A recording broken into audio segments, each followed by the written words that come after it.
populosa da América Latina. A Billings foi construída na década de 30 para gerar energia e tinha um condicionante, tem que também oferecer água para abastecimento público. Gerar energia na Billings exigiu represar os rios, os córregos, as nascentes, que levavam água para o Rio Pinheiros. Então se barrou em Pedreira, ali na região da cidade de São Paulo. E a energia gerada pela represa Billings, que joga a água Serra do Mar abaixo, até uma usina que se chama Engordem, foi que permitiu a industrialização da região metropolitana de São Paulo, o embrião da industrialização do país todo. Então, é poderosa. E ela é muito eficaz, porque como temos queda de 700 metros, com relativamente pouca água se gera muita energia.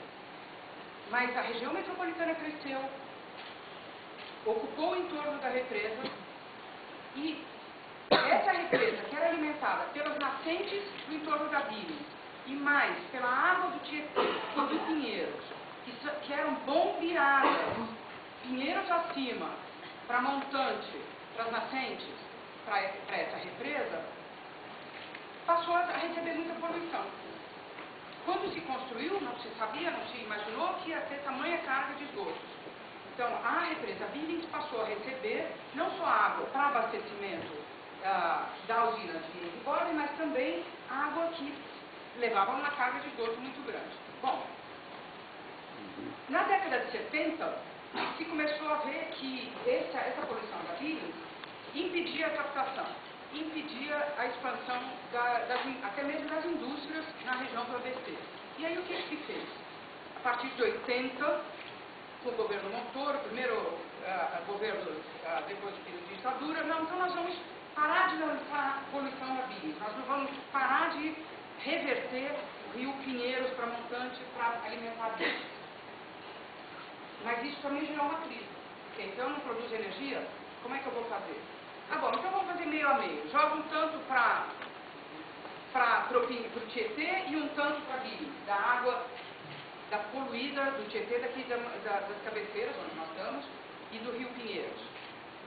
E o fato é que hoje a região da Billings, a bacia da represa propriamente, gera uma coisa como 12 metros cúbicos de água. O mesmo número 12, não é? Mas é água. Só que o que a gente manda para Engordem é 20 metros cúbicos, ou seja, a gente conta permanentemente com uma determinada quantidade de água do Pinheiros que é aduzida e leva a poluição para Billings. A gente pode parar de fazer isso, usar só a água gerada no entorno da Billings e mandar para Engordem, e aí então parar de poluir a Billings e aos poucos ir recuperando?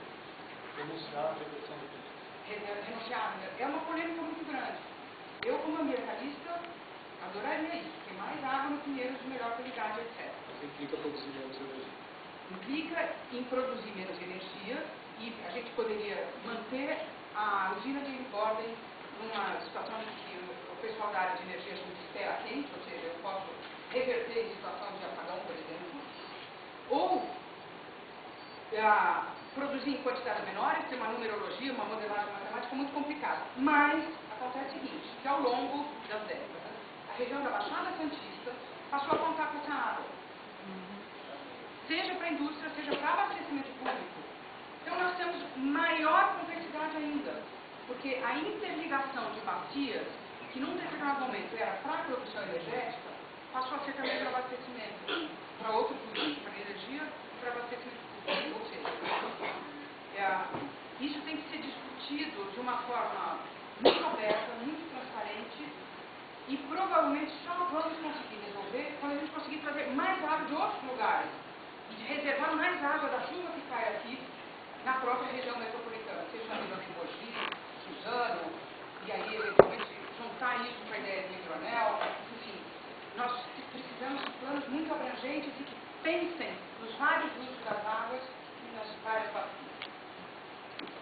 Sente. Última palavra. Chegou. Eu gostaria de passar bem rapidamente pelo exemplo da Billings para tratar do problema de energia elétrica e usos múltiplos de água. Em algumas bacias que têm a característica de serem bacias até com vocação para a geração de energia elétrica, sem dúvida nenhuma, essa questão indicaria uma preponderância, talvez, desse uso em função de que ele tem impacto local mais distribuição nacional. Porém, eu queria trazer o exemplo da BIMEX, por exemplo, do Paraíba do Sul.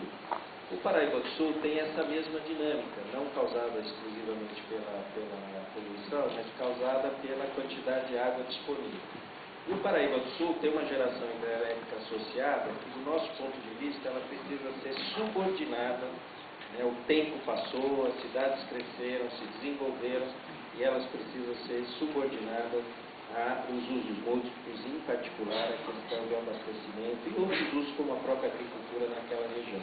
Então, na nossa opinião, em algumas bacias há uma necessidade de uma regulação muito mais eficiente, uma regulação que não seja como é que está sendo colocada de uma maneira geral hoje, onde você dá limites e dentro desses limites o operador de abastecimento, mas aqui no caso de energia elétrica, opera da maneira que deseja, muitas vezes cria depois uma condição em detrimento de outros usos em função de uma operação não adequada do setor elétrico, preponderante para o setor elétrico, por exemplo, no caso da bacia do Grande, na bacia do Paraíba do Sul, aonde a operação energética hoje também condiciona alguns impactos para outros usos. Então, na minha opinião, nós precisamos regular e humanizar o setor elétrico para que ele compreenda melhor que o rio, que as águas